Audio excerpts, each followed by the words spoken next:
further ado, I'd like to introduce James Franco, Bruce Terry Cheung, Pamela Romanowsky, and Shruti Ganguly.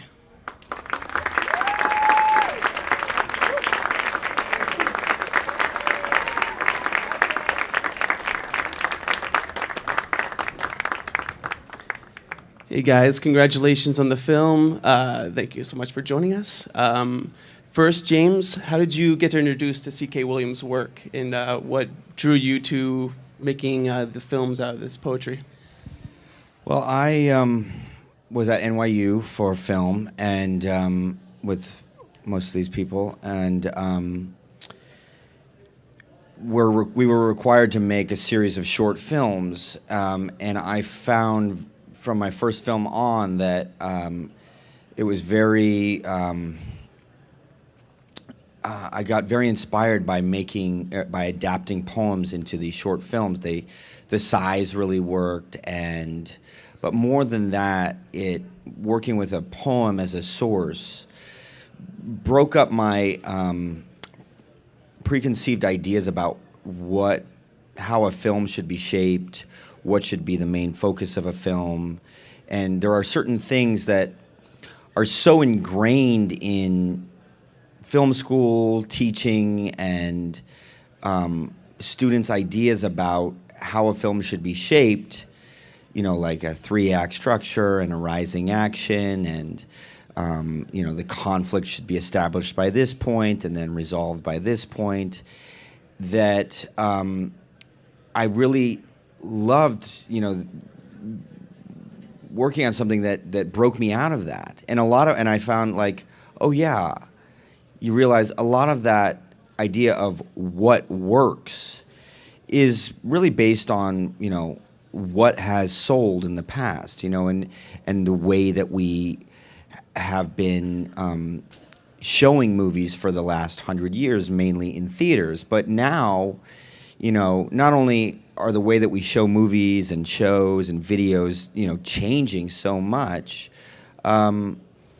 that I didn't need to, with these kinds of films, I didn't need to worry about the commercial side of things as much, that I wasn't doing these kinds of projects to make a ton of money. I was doing it really for the art. So I really liked the way that a poem as a source got me to think about tone in a new way, about imagery in a new way, and rhythm, and usually when a movie is an adaptation of something, usually it's working from a short story or a novel or a nonfiction article, and those are all things that usually are very strong on kind of narrative structure, maybe character. Poems, their strengths are rhythm, tone, the way that they're lineated, the way that they sound, the imagery evoked. And the poems that I chose were, narrative poems. They did have stories in them. They did have characters in them. They weren't completely abstract.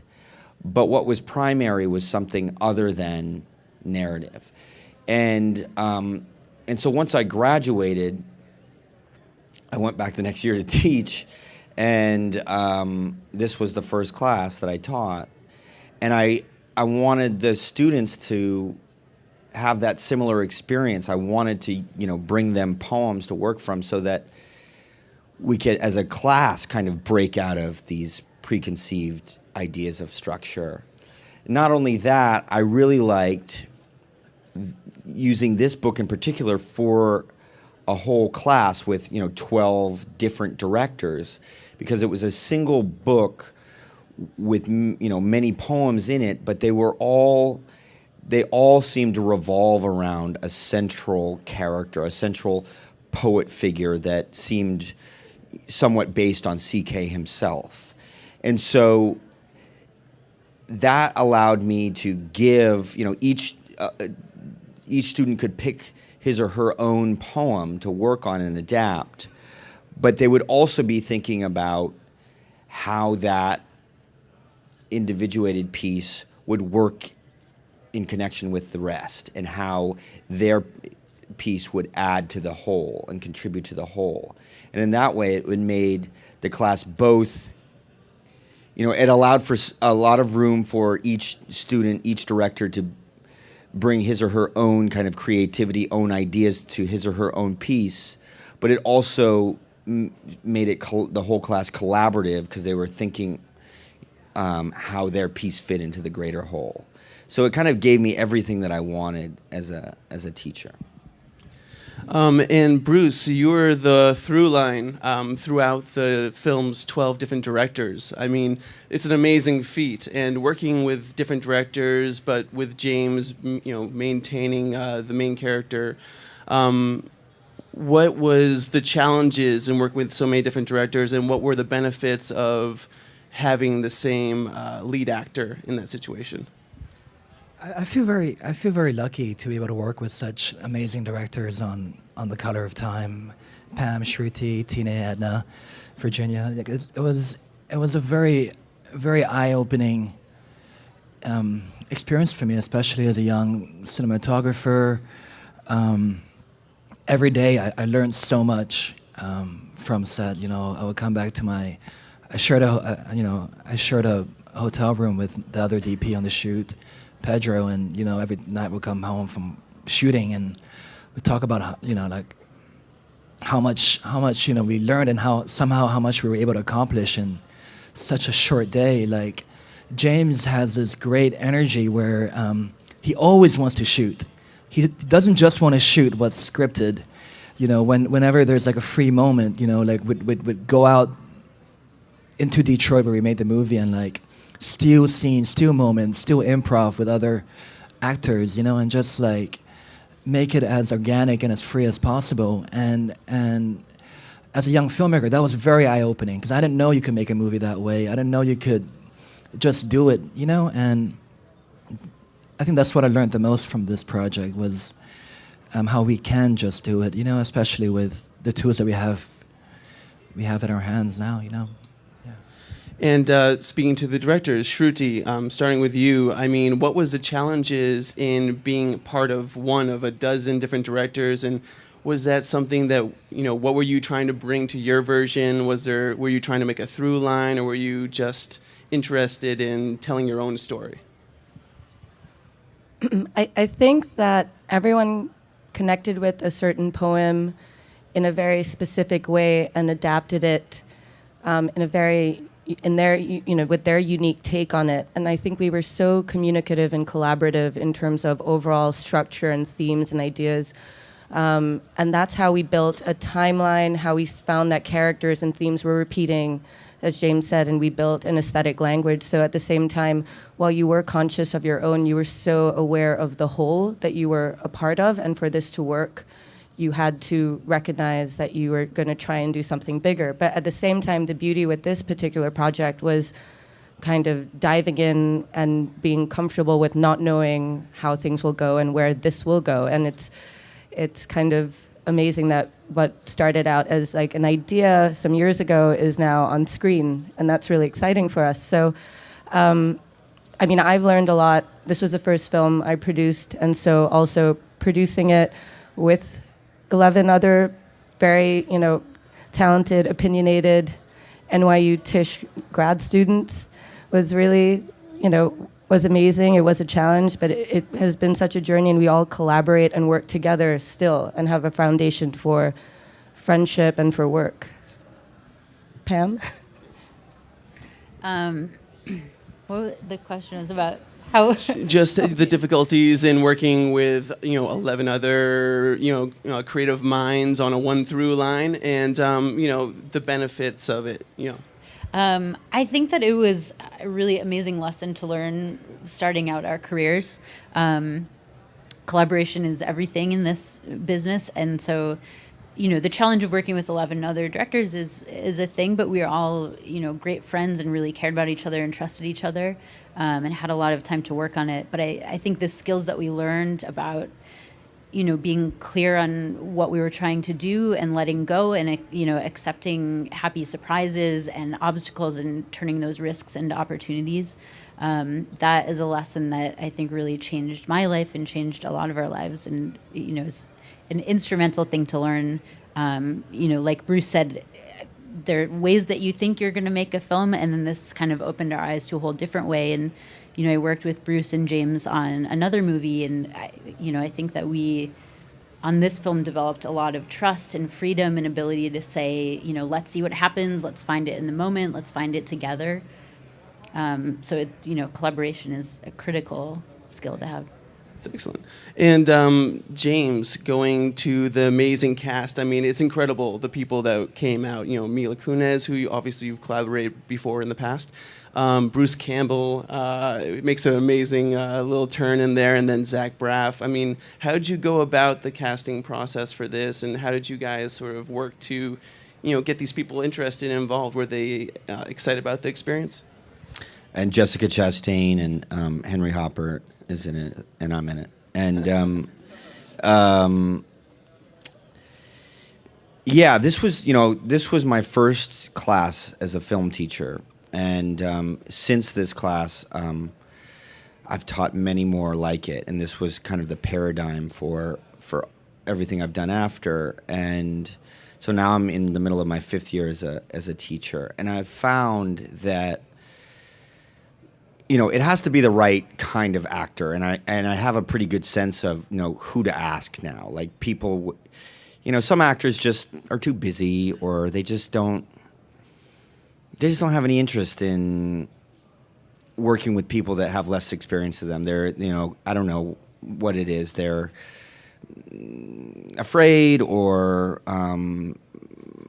feel like they, give back in other ways and just don't have time to give back in this way, or whatever it might be. But there are some actors that are very generous and are excited to work with younger filmmakers. And Mila and Zach certainly, and Jessica were certainly of that ilk. And Zach, had been to film school, and so he knew exactly what these student directors were going through, and I think was really impressed by the ambition behind this project, and that it wasn't just a bunch of student filmmakers each kind of making their own thing, and we kind of put it together as a showcase. That actually we were trying to construct a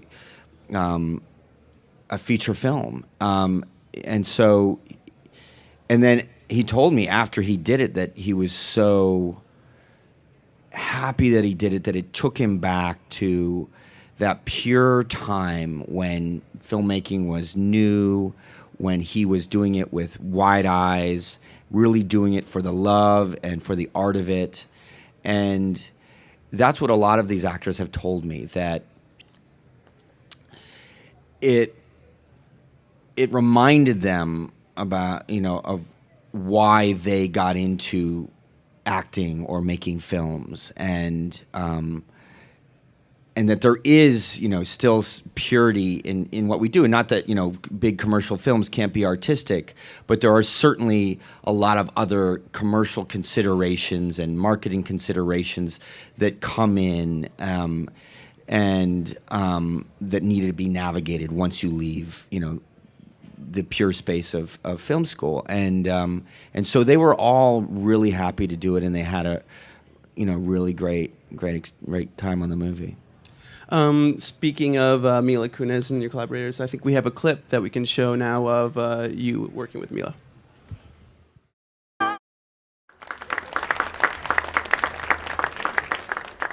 It's a great little moment, and I want to throw it to you, Bruce. When you're working as a cinematographer and you're working with your director to make an actor comfortable who's coming into some project that's sort of beyond their control, one part of a 12-piece sort of a collaboration, what do you do to make somebody comfortable in that situation? Is there some way to sort of open it up, the creative process, quickly? Is there like a quick shortcut to that?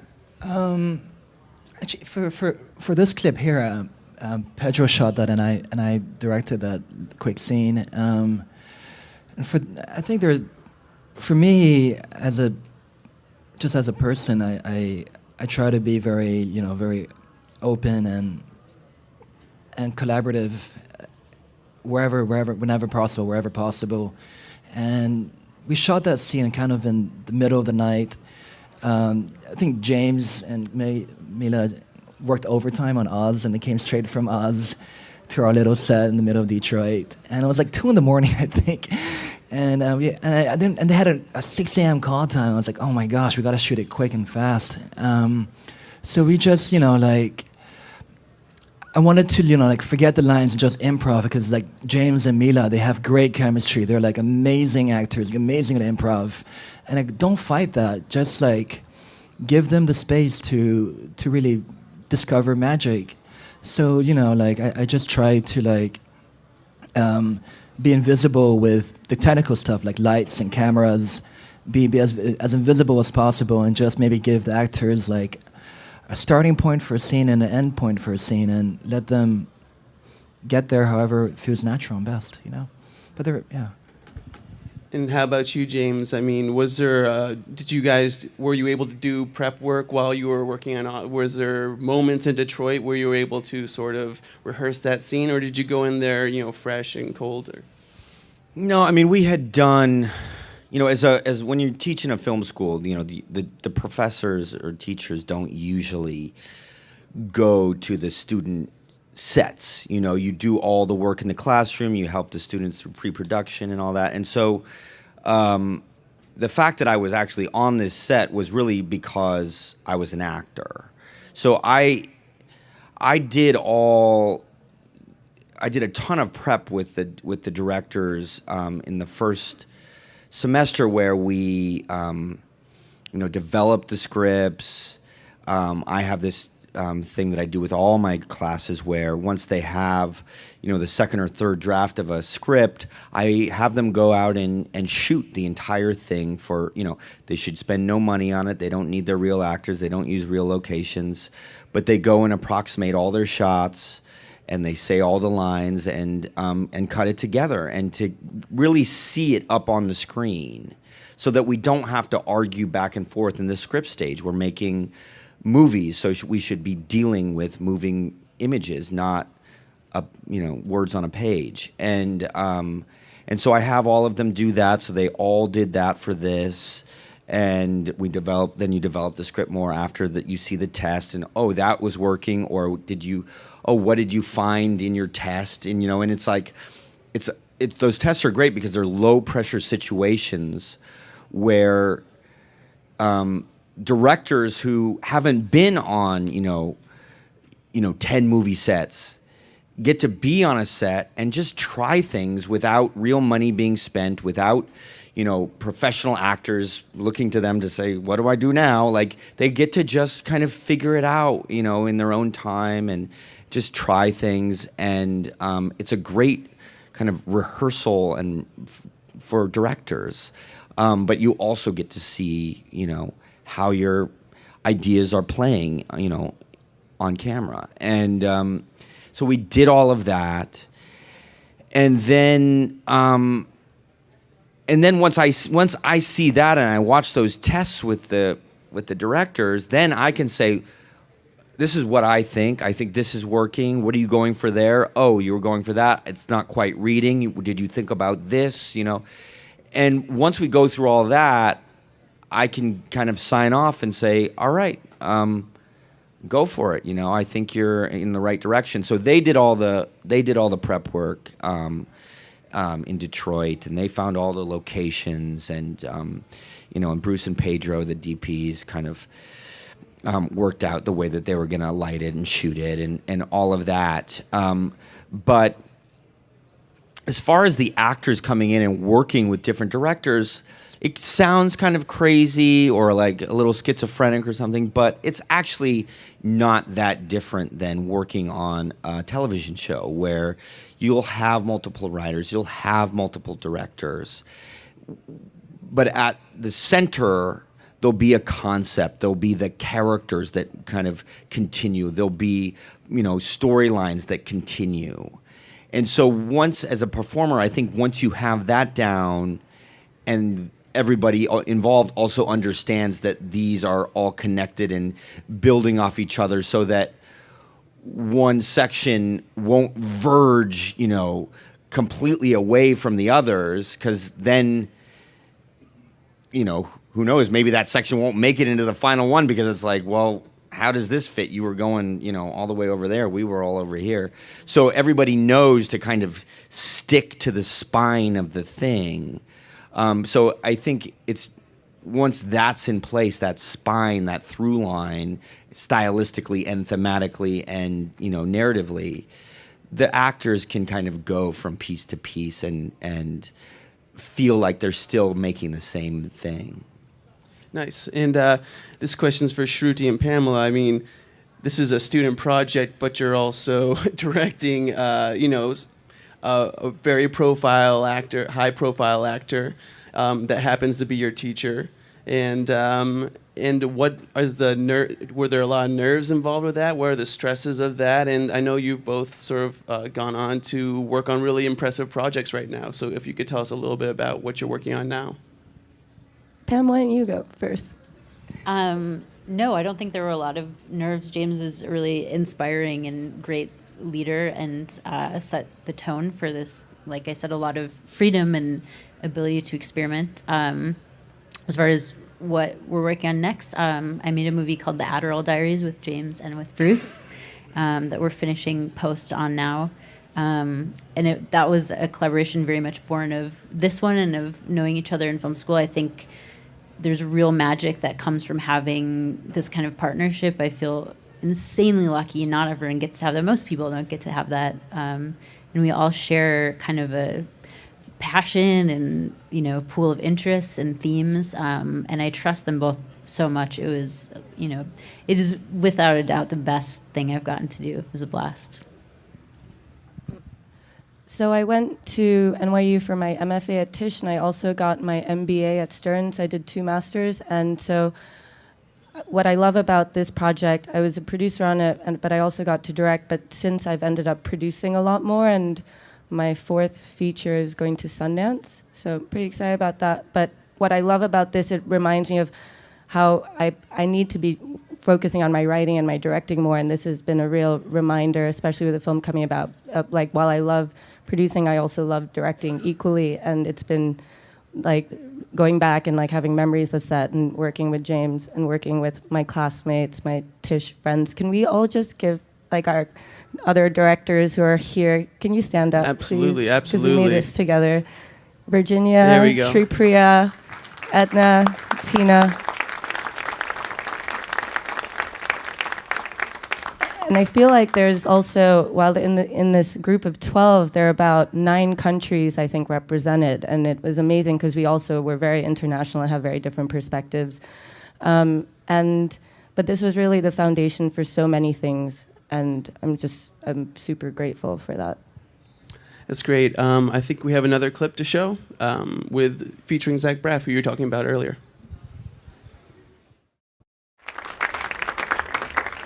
Okay, so now we have some time to throw it to you guys for some questions. I'm studying film studies back in the UK, and I act as well a lot. And I was just wondering, is there any advice, actually to all of you really, what advice would you give to someone who's pretty much on the cusp of going out into that industry, or any kind of like theatre, theatre, film? What advice could you give? Bruce? I think don't be afraid of mistakes and just do it. The more you do it, the better we all get. And nothing's stopping you right now from doing any project that you want to do. If you want to act, you want to write, you want to direct. It's do everything. It's awesome. I would say do everything, but also do it with your friends or people you really care about who will also grow with you, because it's really hard to do it by yourself. What I try to impress on a lot of my students now is, the technology is so available nowadays, and you can make a movie on your phone. And there are so many more, channels and platforms for distribution nowadays that there really is no excuse not to go out and try things. And what I found in my own creative life, one of the most important ingredients is audience reaction. Before, I went to writing school or film school, I was writing all the time. I was an actor, but I was writing all the time and wanting to direct my own movies, but I wouldn't show anybody my work. And then one of the most important aspects of the MFA writing program was that I had to show my work to the other students. And it didn't, at that point, sometimes you get good feedback, sometimes the feedback was just lame, like, you don't even like the kind of stuff I'm doing, I don't even want to listen to you. But the fact that other people were going to read it made my relationship with my work so much different. I was so much more responsible about what I was doing, and I was no longer living in my own private kind of dream world about how good my stuff was or how other people were reading it. I was actually getting their reactions, and you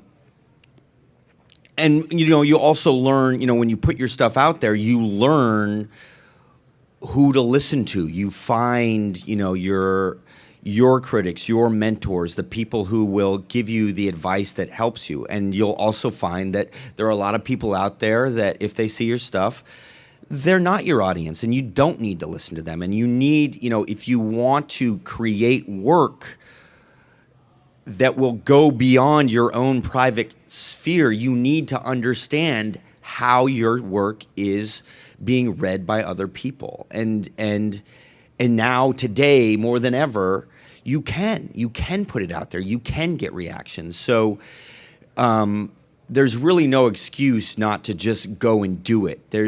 Yes, you can go through the conventional routes and try and please the gatekeepers that are at the top of the industry. But while you're doing that, there's no excuse to not go out and be making stuff and doing stuff while you're, pounding on those doors. And a lot of the times, you'll see if there is talent, if you do kind of figure out your voice, that those small projects are what get you there. I was just on SNL, and some of my old friends from SNL, Andy Samberg and the Lonely Island guys, I think they all started just making their own little silly videos, and then boom, they were on SNL. And so go and do that, empower yourself and go and make your own things. And if the first thing you make isn't great, if you really want to do it, then you'll learn from that first one, and you'll hopefully get better. Hi, thank you so much for coming to talk to us. Your ideas are really inspiring. I'm a budding actor as well, and I'm curious, this question's for James. When you're approached with new work, what aspects of the project are the most important to you? And also, are there any directors who you would work with regardless of the character you were offered? Yeah, as an actor, I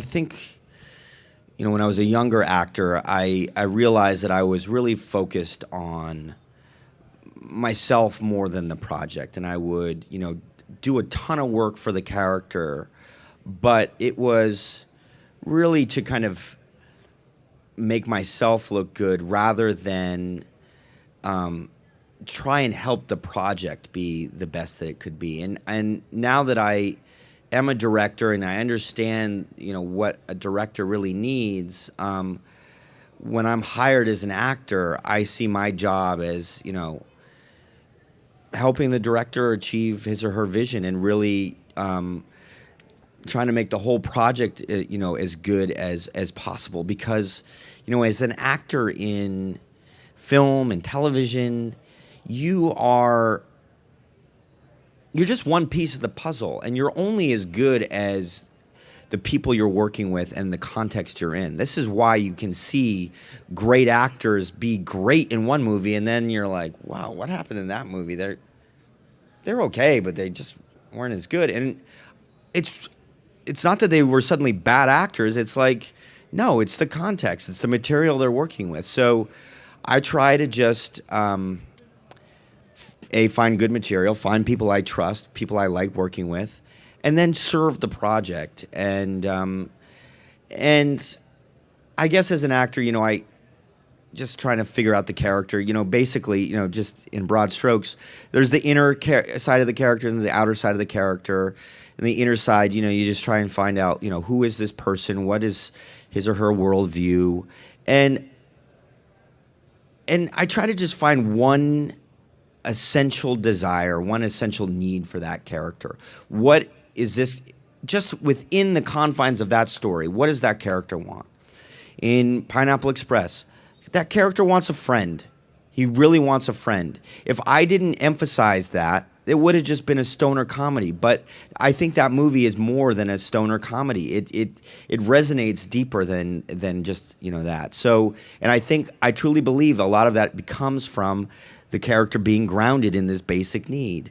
And so Spring Breakers, there's a crazy character who, if I did it poorly, he would just be all surface. He would just be a clown. But actually, underneath, he finds his soulmates. And again, he just wants to connect. He just wants some friends, and that grounds that character and keeps him from being completely ridiculous. And actually, I think makes the movie watchable, because you're now watching human connection, human emotion underneath all of that surface flash and silliness. And so as an actor, I always try and find that. No matter what I'm in, I try to find that. Something as, something like a Jason Statham action movie, where I'm the villain. Even then, there's a character who just wants kind of the life that we all have. He just wants the good life, and he's been kept down so long. He sees his ticket.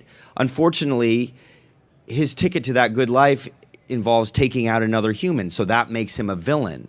But deep down, he wants what we all want. He wants a good life. He wants, he wants out of his bad situation. And it's just that his actions make him a villain, but his desires don't. And that grounds him again and makes him watchable, makes him more than just a cardboard villain. And to your second question, I've learned to be very director-driven, to go along with that idea that you're only as good as the people you work with. And I believe that films work best when they're, a director's medium. And not to say that I don't like collaborative directors, but in the end, I think when it's one person's kind of vision and not catering to a bunch of visions, it just kind of works the best. And so, or if there are multiple, directors, that they're all aiming for, a unified concept or a unified idea. And so that's the kind of director of the thing. And so there are a lot of directors who, regardless of the role, I would just, work with. I've worked with a lot of them, so. This question's for James. My name is Evan, a big Spider-Man fan, big Odds Great and Powerful fan. And if you want to answer this question, Bruce, you can as well. For the Spider-Man movies and the Odds Great and Powerful, what was Tobey Maguire and Kirsten Dunst like from your point of view? What was it like working with Michelle Williams and Odds Great and Powerful and Joey King as well? And the other question is, what was it like working with Marvel and Disney and being in the studio to get both studios? I'm glad you asked that. I think everybody was gonna ask that, and you did. So, Toby and Kirsten were great. though, the Spider-Man movies were, I really believe that first Spider-Man trilogy and the early X-Men movies really set the template for, this new round of superhero movies. And you can see that they both, have origin stories built into the narratives that, you can find in a lot of these movies now. And the idea that you can use, that you can use good actors for these movies, and also that you can give these superhero stories real scenes and real drama. That was, I think, in some ways, kind of a fairly new idea that that the character arcs and the drama that they were going through was just as important as the action scenes. And I think that it forced people to kind of take the superhero movies a little more seriously. And on top of that, the effects nowadays have developed to the point where they really could capture the more fantastic powers of the Marvel characters, where before the effects weren't quite up to the needs of capturing those powers on screen. But Toby and Kirsten, they're still very good friends, and we kind of grew up together in the business, and I'm still pretty close with both of them. Oz the Great and Powerful was a great experience for me because I got to work with Sam Raimi again, but now as the lead character, and he's just such a great collaborator, and he works on these huge movies, but he really makes it a point to have everybody contribute ideas, from the actors to the designers to the effects people. I mean, everybody is in the conversations about how it's made, and because of that, he's a real pleasure to work with.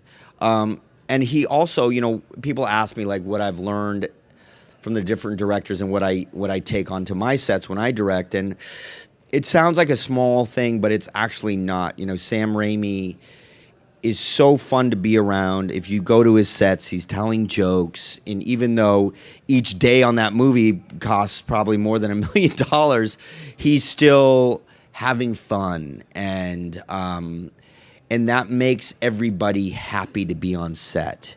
And that's what you want. You want a happy set. At least I do. I spent too many years as a young actor torturing myself for nothing, because my performances weren't any better when I tortured myself than they are when I enjoy myself and work with people that I like. So, and so I really take that lesson and try to make my sets fun places to be, because then people want to contribute. And movie sets are hard. You're always, especially on the artistic movies like this, you're always racing the sun, you're always chasing racing the clock.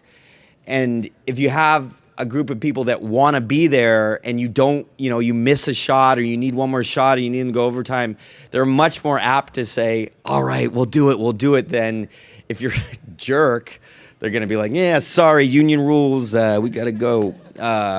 So I learned that from Sam Raimi, and Michelle Williams. She's a great actress. She's a perfectionist. She works really, really, really hard at everything she does, and I think Oz was a really great movie for her because she has a daughter, and it was like one of her only movies that she could bring her daughter to, and I think that was really a special experience for her. I think that note about Sam Raimi is really a great note on to end on for this project about directors. I'd like to thank Pamela, Bruce, Shruti, and James for joining us today. Thank you so much. Make sure you Thank check you. out Thank The you. Color of Time on VOD and iTunes right now, and in theaters on Friday. And follow at It's Color of Time Film on Twitter. on Twitter. Exactly. Thank you so much, guys. Thank Support you. these directors. In a new way, about imagery in a new way, and rhythm, and usually when a movie is an adaptation of something, usually it's working from a short story or a novel or a nonfiction article. And those are all things that usually are very strong on kind of narrative structure, maybe character. Poems, their strengths are rhythm, tone, the way that they're lineated, the way that they sound, the imagery evoked. And the poems that I chose were, narrative poems. They did have stories in them. They did have characters in them. They weren't completely abstract. But what was primary was something other than narrative. And so once I graduated, I went back the next year to teach. And this was the first class that I taught. And I wanted the students to have that similar experience. I wanted to, bring them poems to work from so that we could, as a class, kind of break out of these preconceived ideas of structure. Not only that, Almost 12 different directors. I mean, it's an amazing feat. And working with different directors, but with James, maintaining the main character. What was the challenges in working with so many different directors, and what were the benefits of having the same lead actor in that situation? I feel very lucky to be able to work with such amazing directors on The Color of Time. Pam, Shruti, Tina, Edna, Virginia. It was a very, very eye-opening experience for me, especially as a young cinematographer. Every day I learned so much from set. I would come back to I shared a hotel room with the other DP on the shoot, Pedro, and every night we'd come home from shooting and we'd talk about how much we learned and how much we were able to accomplish in such a short day. Like, James has this great energy where he always wants to shoot. He doesn't just want to shoot what's scripted. Whenever there's like a free moment, we'd go out into Detroit where we made the movie and like steal scenes, steal moments, steal improv with other actors, and just like make it. I really liked using this book in particular for a whole class with 12 different directors, because it was a single book with many poems in it, but they all seemed to revolve around a central character, a central poet figure that seemed somewhat based on CK himself. And so that allowed me to give, each student could pick his or her own poem to work on and adapt, but they would also be thinking about how that individuated piece would work in connection with the rest and how their piece would add to the whole and contribute to the whole. And in that way, it made the class both, it allowed for a lot of room for each student, each director to bring his or her own kind of creativity, own ideas to his or her own piece, but it also made it the whole class collaborative because they were thinking how their piece fit into the greater whole. So it kind of gave me everything that I wanted as a teacher. And Bruce, you were the through line throughout the film. In film school, teaching, and students' ideas about how a film should be shaped, like a 3-act structure and a rising action, and the conflict should be established by this point and then resolved by this point. That I really loved, working on something that broke me out of that. And I found like, oh yeah, you realize a lot of that idea of what works is really based on, what has sold in the past, and the way that we have been showing movies for the last 100 years, mainly in theaters. But now, not only are the way that we show movies and shows and videos, changing so much, that I didn't need to, with these kinds of films, I didn't need to worry about the commercial side of things as much. That I wasn't doing these kinds of projects to make a ton of money. I was doing it really for the art. So I really liked the way that a poem as a source got me to think about tone. And Without further ado, I'd like to introduce James Franco, Bruce Terry Cheung, Pamela Romanowsky, and Shruti Ganguly.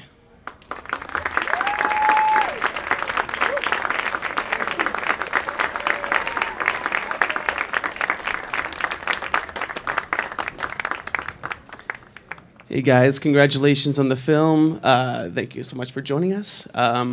First, James, how did you get introduced to C.K. Williams' work, and what drew you to making the films out of this poetry? Well, I was at NYU for film, and with most of these people, and we were required to make a series of short films, and I found from my first film on that it was very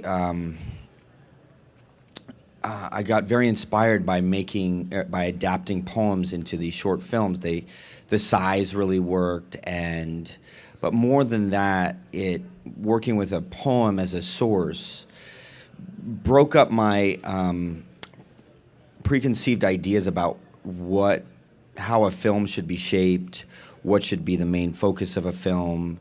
And there are certain things that are so ingrained